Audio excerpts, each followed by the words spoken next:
We shall begin with the Shanti Mantra from the Upanishads.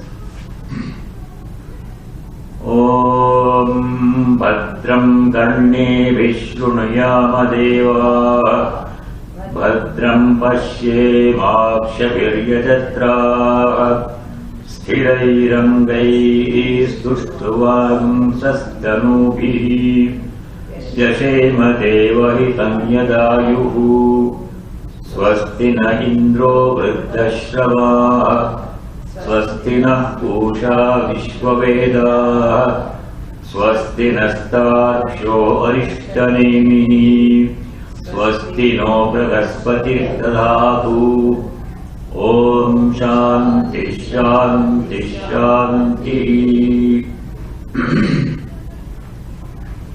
O Divine Lord, I pray that we hear only auspicious sounds with our ears. May we see only auspicious sights with our eyes. With all our sense organs of perception, Jnanendriyas, may we perceive the Divine Presence in all and everything. With all our sense organs of action, Karmendriyas, may we perform all actions as worship of the Divine. In this way, with a strong body, with fit sense organs and a pure mind, may we spend the rest of this lifespan granted to us by the Lord in such a way that we adore Him through all our actions. May His blessings in all His forms be upon us all, always. Om peace. May there be peace in our hearts, Adhyatmika Shanti. May there be peace amongst all the beings, Adi Bhautika Shanti. May there be peace everywhere in nature, Adi Daivika Shanti. Good morning, Namaskar. It's a great pleasure for me to be in Pittsburgh. This is my hometown in America. About 48 years ago, I landed here straight from India in the winter of 1970. I'd never seen snow or any cold weather being from South India. Everything was a shock. Landing in Pittsburgh at the end of December. There's so much snow here. So when I remember those early days as a graduate student in University of Pittsburgh, I experienced a sense of thrill, joy, pleasure. And to be back here in my hometown where my life began, spiritual life began, it's a great joy that I cannot express. It was here in Pittsburgh that we, some of the students, my fellow students, we started a small study group, Vedanta study group. Some of us were going to Ramakrishna Math centers in India before we came here for graduate school. And we wanted to do something. So we formed a Vedanta study circle. We knew it was going to be a temporary thing because after graduation we all go in different directions wherever we get jobs. We knew that.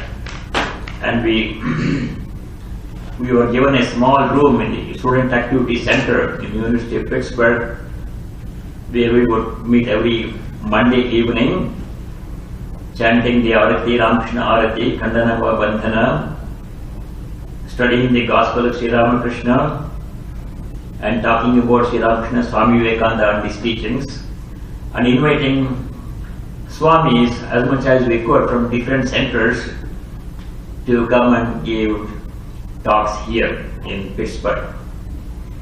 Those were days of great joy, and I feel a great sense of unspeakable pleasure when I remember those days in this very place.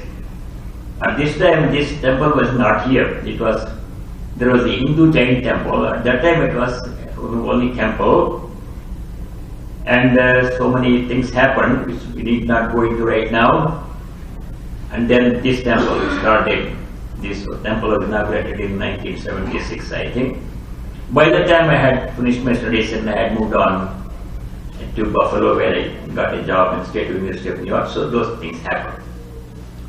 So my spiritual life began here in Right Turner. This is my spiritual home also, Pittsburgh. Swami Bhashanji Maharaj of revered memory from Chicago Vivekananda Vedanta Society came here and he laid the foundation for our spiritual life. Now other people contributed as much as they could to the Vedanta movement here. Now we have a very well established Ramakrishna Vedanta Center in Pittsburgh. They have 2 buildings in Monroeville. The people who run the center, organize the program, they're all here. Many of them are here, all of them are here. And it is such a great pleasure to be here. The occasion now, as you know, is celebration of Swami Vivekananda, his contribution to the spiritual life of not only India, but of all mankind. Because Swamiji's message is not limited to any one group or nationality or country. It's a message for all of mankind. It's a message that has universal application. It's a message of eternal validity, of spirituality originated in the Upanishads. In Hindu Dharma we have 2 distinct categories of scriptures, Shrutis and Smritis. In some other faith, this distinction is not very clear. Shrutis are the Upanishads. They contain the revelations of the ancient sages, and those revelations are of eternal and universal validity. They don't change with time. What the rishis experienced in their revelations, they were true then, they have been true all along, the centuries. They will be true for all time to come, in every place. Time and space do not affect absolute truth. Those are the Shrutis. It was that message that Swamiji tried to convey during his short lifespan. As you know, Swami Vivekananda came to this country to participate in the World Parliament of Religions in 1893 in Chicago, and then the Vedanta movement started. Beginning from that time onwards, he established a few Vedanta centers in this country, in San Francisco, New York and other places. Traveled all over this country for 3 years or more, came another second time, and sowed the seeds of Vedanta in the Western world. Swamiji's message was not limited to any one particular sect or even to Hinduism. His message was of universal spirituality. This message of spirituality applies equally, with equal relevance to all nations, all people, all human beings. That was the universality of Swamiji's message. I like to dwell on 5 or 6 points that Swamiji emphasized in his teachings. Before I do that, I like to read a short passage that Swami Vivekananda wrote while he was writing his commentary on Patanjali's Yoga Sutras.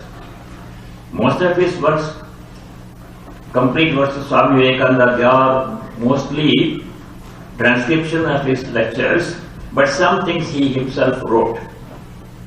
This was one of the books that he actually wrote. That is called Raja Yoga, which is a commentary on Patanjali's Ashtanga Yoga. There, while commenting on one of the Yoga Sutras of Patanjali, Swamiji wrote like this. This passage, which has 4 sentences, I consider this passage to be the message for all mankind in the modern world. It encompasses everything about spirituality. Transcending religious practices and traditions, rituals, they're all there. We need all those things. Those are the superstructure. But the foundation is spirituality. That was what Swamiji was trying to convey. The foundation of spirituality was his emphasis. And these are the sentences that he wrote. Each soul is potentially divine.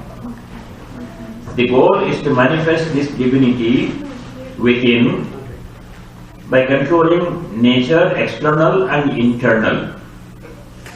Do this either by work or worship or psychic control or philosophy, by one or more or all of these, and be free. Freedom. This is the whole of religion. Doctrines or dogmas or rituals or books or temples or forms, they are but secondary details. We need all these things. We need temples, we need scriptures, we need people, we need saints, we need doctrines, but they are all based upon the message of spirituality, which is the foundation, which is the bedrock of human life. The first thing that Swamiji declared was, each soul is potentially divine, without any exception. When we say divine, the same divine presence is present in all the beings across the whole of creation, regardless of any distinction. Male, female, nationality, language, age, education, wealth, none of these things matter. In every being in this whole of creation, the same divine presence is there. That is the message of the Upanishads. The same message has been conveyed in a simpler language that we can all understand by Bhagavan Sri Krishna in the Bhagavad Gita. Many places in the Gita, this message of universal spirituality has been conveyed by Bhagavan. See, Swami Vivekananda was fond of quoting passages from the Upanishads and from the Bhagavad Gita. In one of his lectures, he quoted these two verses from the 13th chapter of the Bhagavad Gita. One of them is also my favorite verse. There Bhagavan Sri Krishna says, the same divine is present in all, alike in all the beings, without any exception. Whether we recognize it or not, whether we believe it in it or not, accept it or not, we may dismiss. But truth is unconditional. Truth does not depend upon our belief or acceptance. Truth is absolute. It's unconditionally true. And that is the shloka that Swamiji quoted from the 13th chapter of the Gita is where Bhagavan Sri Krishna says, Samam sarveshu bhuteshu tishtantam parameshwaram vinashyatsu avinashyantam yaha pashyati saha pashyati. He who sees, he sees. An ordinary person looks at another person, what does he or she see? The outermost features of that personality. What dress he or she is wearing, what language he or she speaks, what kind of food he or she eats, what profession he or she is pursuing, what nationality, all these things we notice. These are the outermost layers of our personality. They change. But that is not the truth. That is we are not seeing at all. The content, the Atman hidden behind this personality within, that is what we have to see. Piercing through the misleading shell of personality, which can be misleading. Piercing through the shell of misleading personality, outer layers, we have to see the divine presence in all and everything. Not only people, animals, plants and inanimate objects too. That is the message of spirituality that Swamiji tried to convey. When he said each soul is potentially divine, this is what he meant. In every object in this universe, animate, inanimate, the same divine is present, alike. Samam sarveshu bhuteshu tishtantam parameshwaram. The Supreme Lord Parameshwara is present in all alike, all the beings, regardless of any differences. If we can see that, then we are truly seeing. Ya pashyati parameshwaram, ya pashyati. Otherwise, we see the outermost container go away, what is this person like that. That was the vision of spirituality that Swamiji tried to convey in all his teachings. And the goal of human life is to manifest this divinity within. Otherwise, if we lead all our lives at the superficial level, thinking only that you are the body, you are the mind, what dress to wear, what food to eat, what profession to pursue, how much money to make, where to build a house, what car to drive, then human life has not fulfilled its purpose. That's not why we are born. You are given this human birth, which is the most precious gift that we can ever get by the Lord. And if we squander away this most precious gift of human birth in living at the superficial level only, then we will have wasted the most precious gift that has been given to us. So Swamiji wanted to draw our attention to the spiritual core of our personality, not just be content by leading our lives at the superficial level. Go to the core, see the divine presence in all, within oneself and within everybody else. Not only limiting to human beings, animals, plants, male, female, any nationality, all objects, trees, animals, plants, stars, earth, moon, water, ocean, air, everything, inanimate objects too. That is the vision of spirituality that Swamiji wanted to convey. He lived that life. He considered everybody as divine. That was his message of spirituality. Then he said, the goal of life is to manifest the divinity. Each one of us has to experience the divine presence within us. No matter what else we do or not do, we have to do that one in life. That is the fulfillment of human destiny. I may be very successful in my professional life. I may make a great deal of money. I may build big mansions. I may drive the most expensive car. I may become the CEO of some company. I will do all those things. But if I don't know my divinity within me, if I don't see the divinity in all, then my life will not have been fulfilled its purpose. My human birth will have been wasted.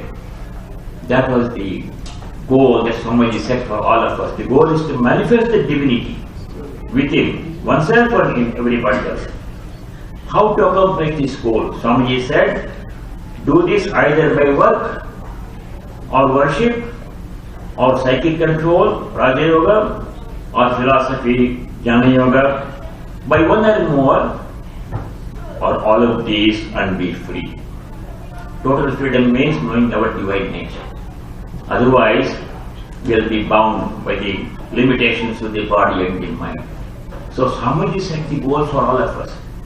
Freedom from this bondage, from the limitation of body-mind, and experiencing our divine nature. This can be done in any number of ways.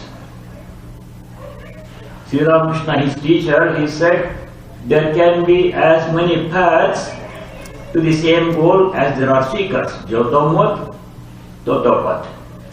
Just like if you have a big circle, it has only one center, no matter how big the circle is.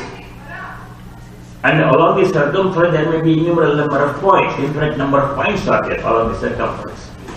From every point along the circumference, one unique radius can be drawn connecting it to the center. We are all points along the circumference of the center of the circle. Seeking each can reach the goal, each can reach the center by pursuing our own path. And the broad guidelines are given. We talked about the 4 yogas, Jnana Yoga, the path of inquiry and philosophy, inquiring what my true nature, who am I? Bhagavan Ramana Maharshi used to always make us think about this question. Whenever somebody used to go to Bhagavan Ramana Maharshi and ask about any question about his world or life, he would say, inquire to whom this question is occurring, who is asking this question. That means inquire who you are. If I don't know the answer to that question, then I cannot know the answer to any question. That is the power of philosophy, Jnana Yoga, inquiring my true nature. Who am I? Am I the body? Am I the mind? Am I the sense organs? What am I? That inquiry has to be done. Swamiji emphasized that spirit of inquiry. Inquiry is very important. A life that is not questioning Without questioning, we simply lead our lives mechanically, then our life will have been wasted. Inquiry is very necessary. That is Jnana Yoga, the path of inquiry. Psychic control, Raja Yoga, Patanjali's Ashtanga Yoga, Yama, Niyama, Asana, Pranayama, ityadi, that you are aware of that. The path of worship, Bhakti Yoga, repeating God's name, the simplest mechanism, simplest method to purify the mind is to repeat God's name. Somebody did not emphasize that much. Sri Ramakrishna did. Other teachers did. Sri Sarada Devi did. It is simplest method. Anybody can do that one. Does not require any qualification. No preparation is necessary to repeat God's name any place, any time. Because God's name purifies our personality. There is no other prerequisite to repeat God's name. That purifies the mind. The idea is whatever you think of, whatever object or ideal you think of, that nature will come to you. That is in our ancient scriptures. There was a great sage named Ashtavakra. You must have heard Ashtavakra. And he was a Brahmajnani from birth, or even from before birth also. And Ashtavakra Rishi, he had a conversation with King Janaka, who was also a Brahmajnani, Raja Rishi, King Janaka. In that conversation, this idea has come. Whatever you think, that you will become. That is being proved true now in scientific studies in the area of neuroplasticity. Depending upon what we think in our minds, the neural connections in our brain can be rearranged. We can change our personality. It's in our hands. What I am today, at this moment, the person you are seeing in front of you, this person sitting here, ill or well, rich or poor, ignorant or knowledgeable, whatever I am. This personality is nothing but what I have myself sculpted impression by impression throughout my existence. If I have problems, I can't blame anybody else. If I am well, then I am responsible. Each one of us can sculpt our own personality the way we want by directing our thoughts moment by moment. That's the power of Bhakti Yoga and Raja Yoga. We can change. We can become what we want to become. That was Swamiji's message.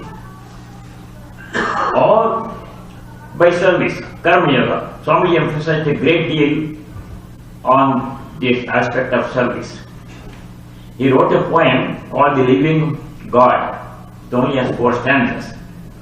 There Swamiji said what had been said centuries ago in the Bhagavata Mahapurana. Bhagavata Mahapurana, one of the 18 Mahapuranas, there this idea of service had been mentioned, but for whatever reason that had not been emphasized in our society for many centuries. It had been neglected. More emphasis was given to rituals and other things are also important. They also have, everything has a place in spiritual life. But the idea of serving the needy, serving the poor, serving the destitute, serving the sick, considering them as Narayana themselves, that idea had been forgotten or was not adequately emphasized. Swamiji brought it to the surface. He said, what God are you worshipping? You're doing Abhishekam, chanting the Rudram, Chamakam, all those things, pouring milk, you do it. But if you stop there, your worship is not complete. You are neglecting the divine presence, the living, vibrant presence of God in other people, animals and plants and things, which need service. And you are worshipping the images. What kind of worship are you doing? He challenged.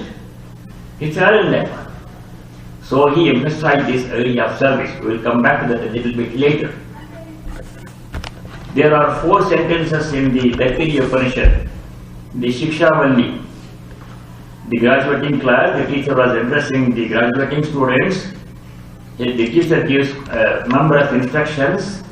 Among them, these 4 instructions are very important. The teacher says, Matrudevo Bhava, Pitrudevo Bhava, Acharya Devo Bhava, Atithi Devo Bhava. All these are gods. Who comes into our life but He? The God Himself comes in the form of all the people That woman play a part in our lives. Who else but he is there in this creation? He comes in the form of our parents, mother and father. He comes in the form of our friends, relatives, co-workers, spouse, children. He comes in the form of our guests. He comes in the form of our teachers. He alone wears all these costumes. It's he alone who comes in these forms. Then to those 4 instructions, Swami added a 5th one. That he said, what he said was, Daridra Deva Bhava. May the poor be your gods. May the suffering, distressed people be your gods. Narayana himself comes in the form of the poor, in the form of the distressed, in the form of the sick, in the form of the needy, in the form of the homeless. Without serving him in his living, vibrant form, what kind of God are you worshipping? He challenged. That was Swamiji's contribution of spirituality. Seeing the same spirit in all, worshipping by serving them, that was what Swamiji wanted us to do, at least some of us to do. This is the whole of religion, Swamiji wrote in that passage. Doctrines or dogmas or rituals or books or temples or forms, they all have a place. We need them. We can't dispense with them. They have a place. But seeing this same spirit in all is the basis of all these things. If we don't do that one, no matter what else we do, we will not have fulfilled the goal of human life. That was Swamiji's main message of spirituality. Now let us go to a couple of specific points.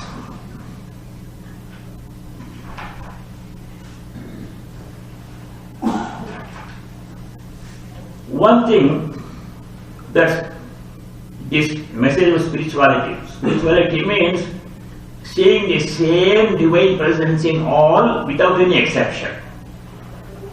Animate, inanimate, without any exception, living people, animals, plants, things, good people, bad people, wicked people, saintly people, male, female, or in all of these beings, the same divine presence is in all. That is the message of the Upanishads. Swamiji got it from the Upanishads. It's not a new message. It had been in our culture, in our spiritual heritage for centuries, but he brought it to the surface.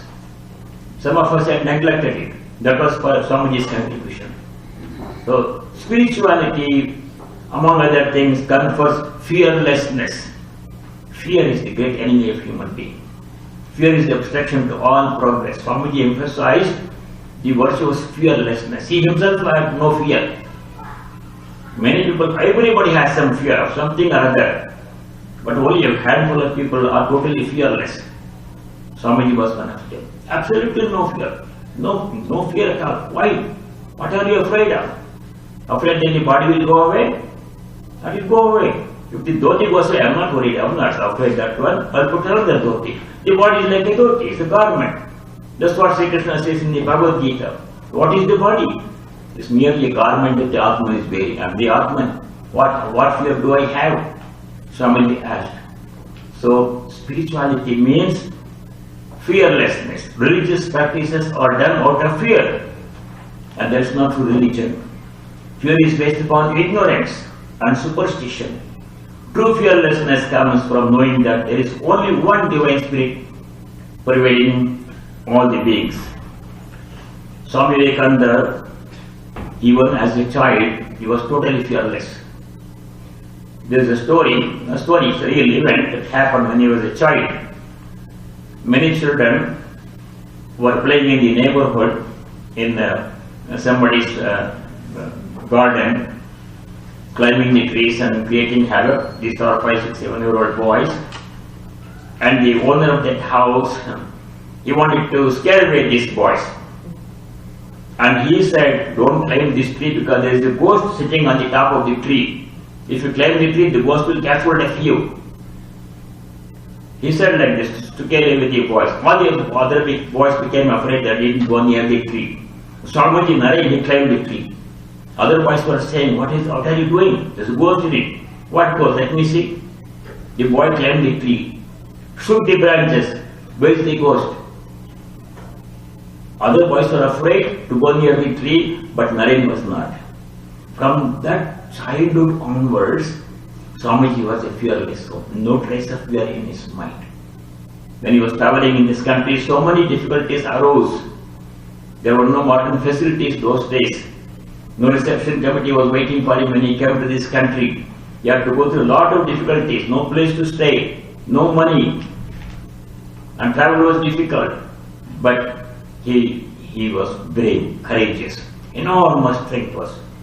He had enormous strength. That message of fearlessness, Swamiji conveyed.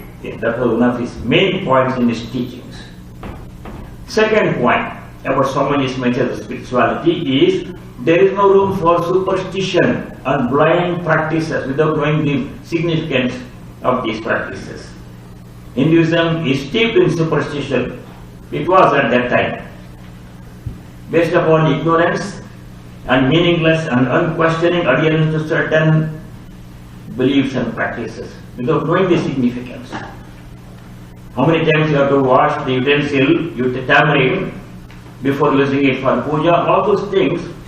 What is the purpose? What's the meaning? What's the significance? He wanted to question. He wanted us to question these practices. They are meaningful, but we have to know why we are doing those things. Unquestioning adherence to traditions without knowing their meaning.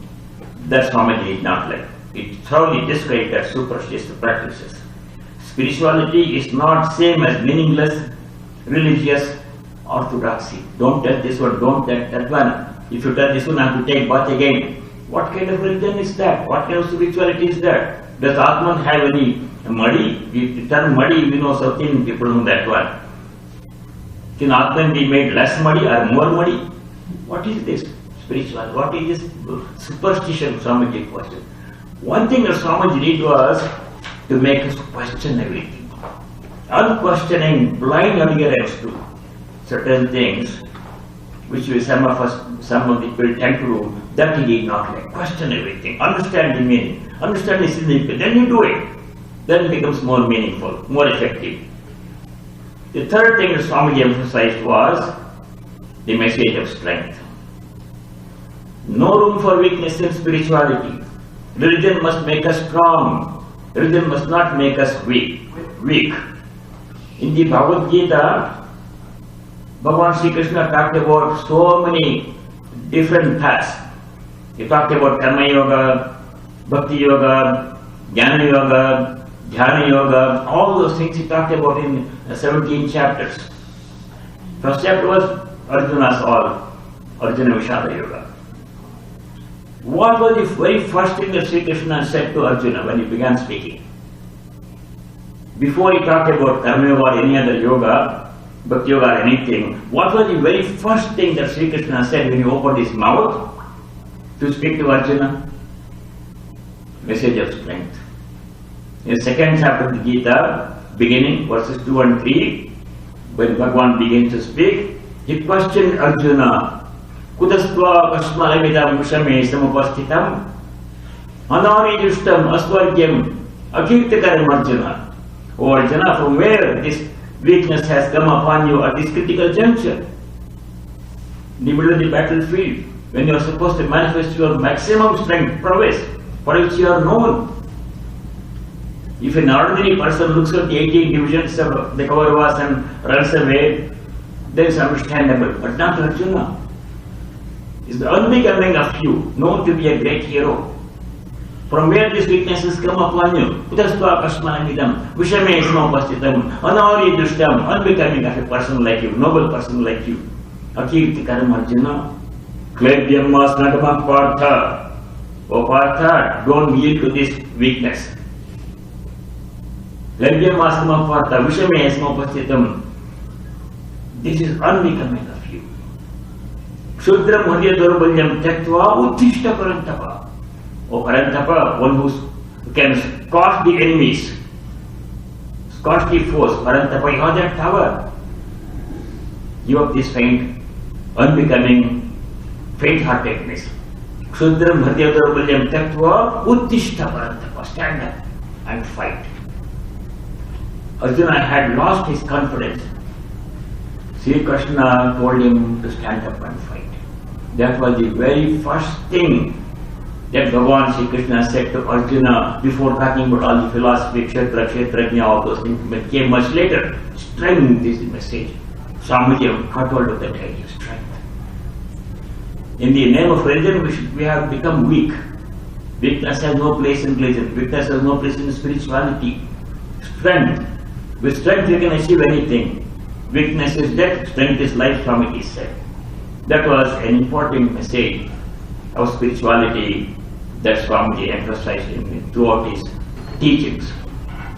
The fourth thing that Swamiji emphasized was there is no room for inactivity in the name of religion and spirituality.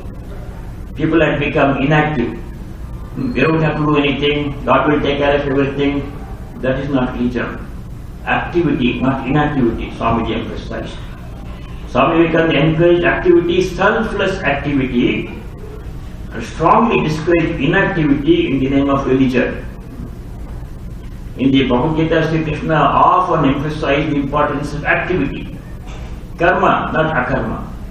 We have to be active, we have to do creative work, not any kind of meaningless work, but creative work, useful work, meaningful work. There Sri Krishna says, Bhagavan says, Sannyasa karma yogascha nishresa karabhau. Tayosta karma sannyasat karma yoga vishishyate. He says karma yoga.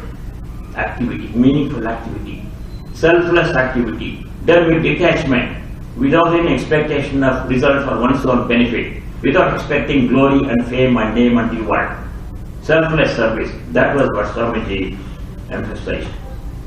This he got from Sri Ramakrishna, his teacher. In Sri Ramakrishna's life, there is this one small incident happened. As you know, Sri Ramakrishna used to live in a small corner room in the Kali temple in Dakshineshwar, near Calcutta. When he was staying there, Sri Ramakrishna was staying there, one day a devotee came. No one was known to him. His name is not given. He happened to be the brother of another person whose name was Pratap Majumdar, I think. This Pratap's brother, whose name is not known, he walked into Sri Ramakrishna's room. As always, Sri Ramakrishna welcomed him and asked him, how are you, etc. Then Sri Ramakrishna asked him, what can I do for you? You have come here. Pratap's brother said to Sri Ramakrishna, sir, I have come here to request you for permission for me to stay here in the temple so that I can do meditation on God. Meditation on God, staying in the temple full time, because temple provides food also for some people. Sri Ramakrishna said, oh, okay, you want to do meditation full time, very good idea. What about your family? Do you have wife and children? Yes, sir, I have a wife and 4 children. Who is going to take care of them? I sent them to my father-in-law's house. My father-in-law is taking care of them. I am going to meditate here. Get out of here, Sri Ramakrishna said. What kind of meditation are you doing? Neglecting your family, your children, neglecting your duty. You have a family, you raised a family, you married, you have children, and you want to meditate now? Not taking care of them? Your father-in-law is taking care of them? Go and get a job first. That man thought Sri Ramakrishna would appreciate and allow him to stay there to meditate. No. Activity, not inactivity in the name of religion. Meditate you do, but get a job, fulfill your responsibility first. Neglecting your duty to your family, you want to meditate on God? That's not religion. Activity, not inactivity in the name of religion. Swamiji emphasized that idea. Even after taking sannyasa, the traditional practice was to wander as parivrajaka sannyasas, not staying in one place and going from place to place, not staying in any place for more than 3 days, subsisting on begging food. That was one mode of life. It's okay, it's not bad, it's a good way for some sannyasis. But Swamiji's vision of sannyasa was not of that type. Swamiji asked the question, you are depending upon the society for your subsistence. Where do sannyasis get their food from? People have to feed them, householders have to feed them. What are you doing to the society in return? Swamiji said, no, serve the society. You are getting your support from the society, from householders, In return, what are you going to do to society? You have to do service. So he encouraged, exhorted sannyasis to not just wander here and there in the name of religion and spirituality, but to do some concrete service to the society. We have some use to society. We depend upon you, so what are we going to do to you in return for everything support that we get from you? That was Swamiji's question. Serving the community. This idea of serving, rendering service, was a very big part of Swamiji's teaching. I will have to come back to it a little bit later, in a few minutes. I'll talk about service a little bit more. Before that, we have to make one point we have to understand. When we render service, that service has to be rendered in a spirit of selflessness and detachment, not expecting anything in return. We should remain anonymous if possible. You don't even have to tell people what I am doing.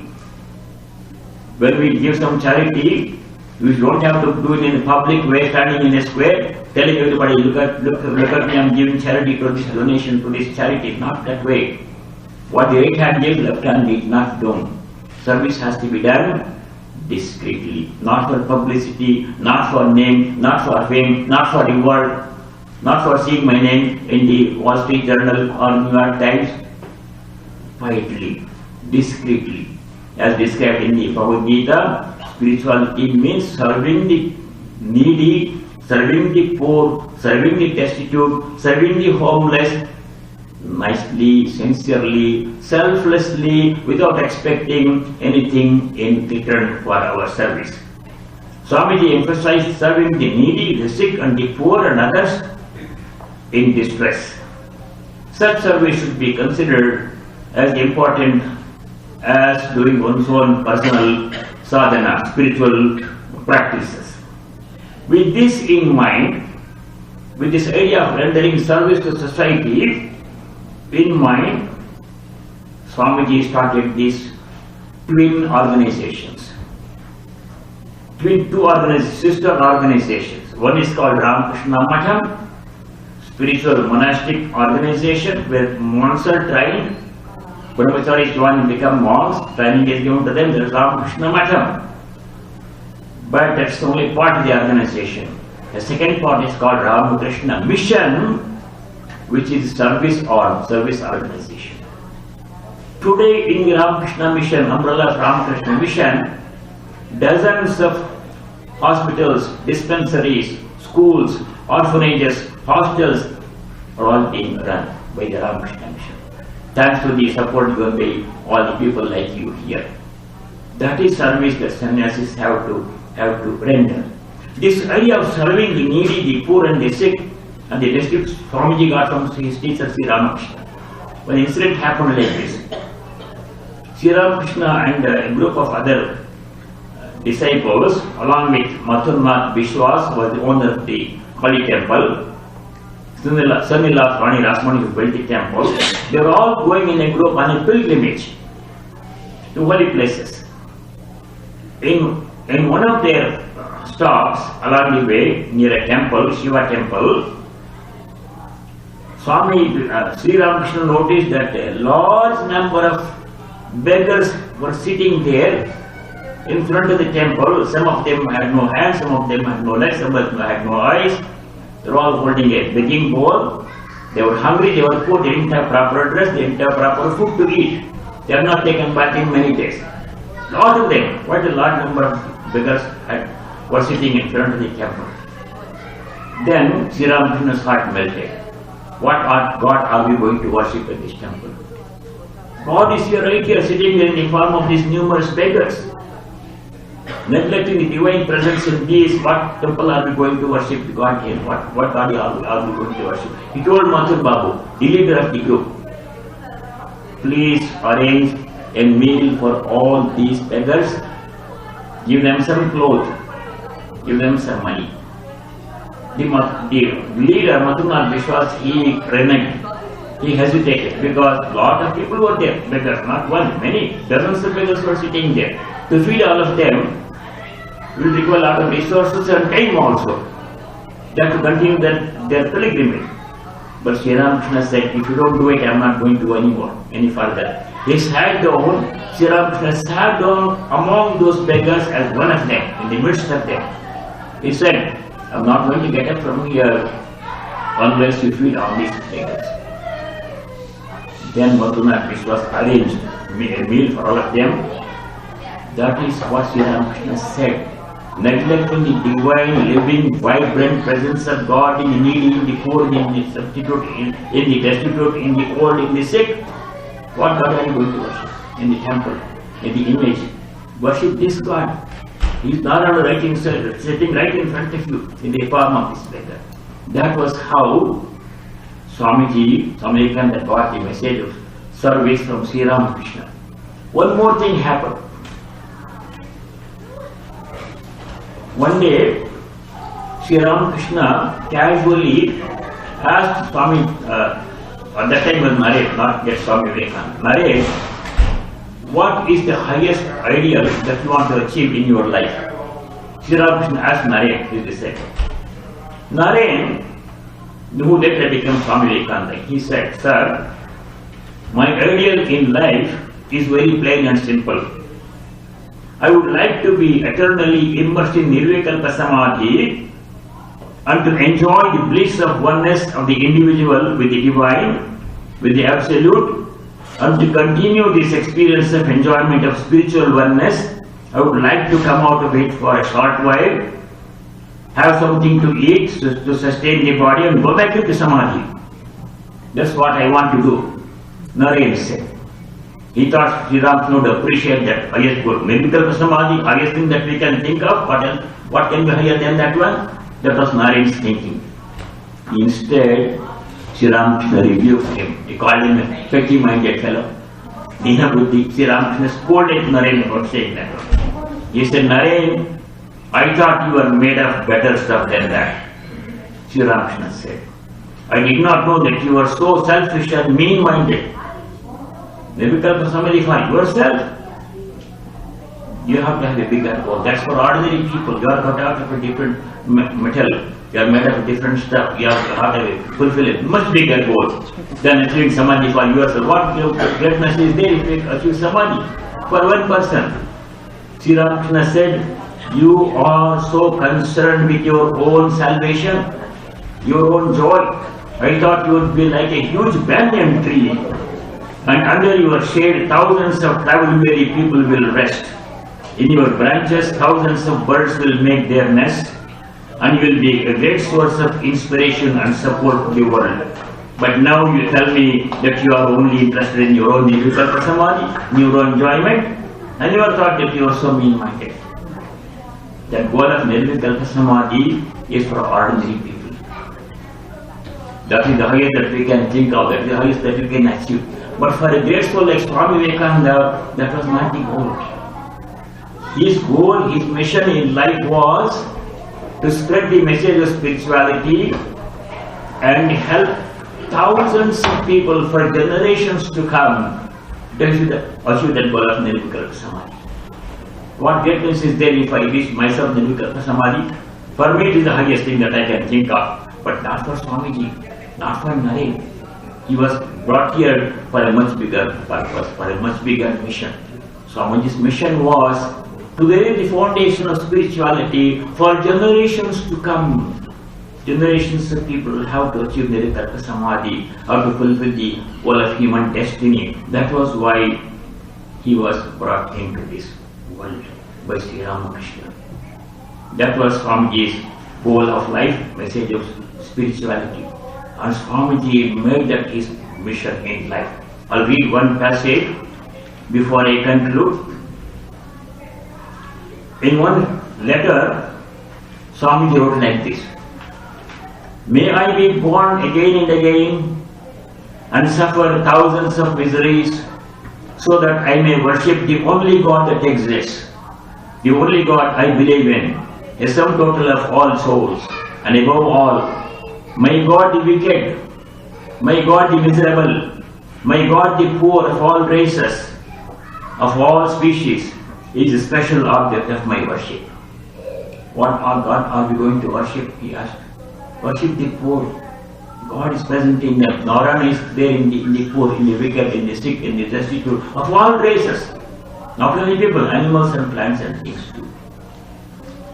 In a letter to Alsinga Paramal was a great devotee of Swami Vivekananda, one of the people in Chennai, in Tamil Nadu, who helped Swamiji to come to this country in 1893 to participate in the World Parliament of Religions. To Alsinga Paramal, Swamiji wrote many letters from here, from this country. In one of those letters, Swamiji wrote like this: I do not believe in a God, a religion which cannot wipe the widow's tears or bring a piece of bread to your orphan's mouth. What kind of religion is that? If it cannot help a hungry child with some food, to remove the sorrow of a widow who is suffering without any support, what God are you worshipping? Worship God in them, he said. He wrote, I do not believe in a God or religion which cannot wipe the widow's tears or bring a piece of bread to the orphan's mouth. However sublime the theories, however well spun may be the philosophy, I do not call it religion so long as it is confined to books and dogmas. So Swamiji emphasized this idea of service with a great emphasis on this one. Meditation, study of scriptures, all those things will come later. But service he emphasized. That was Swamiji's one of the main points in his message of spirituality, message of strength, not weakness, message of service. These were the main points that Swamiji emphasized in his teachings in a short span of only 39 years. It's been a great opportunity for me to spend a few minutes with you recalling Swamiji's message of spirituality, and I thank wholeheartedly all of you for being patient and giving me an opportunity to think about Swamiji's message of spirituality this morning. Thank you very much. I should conclude.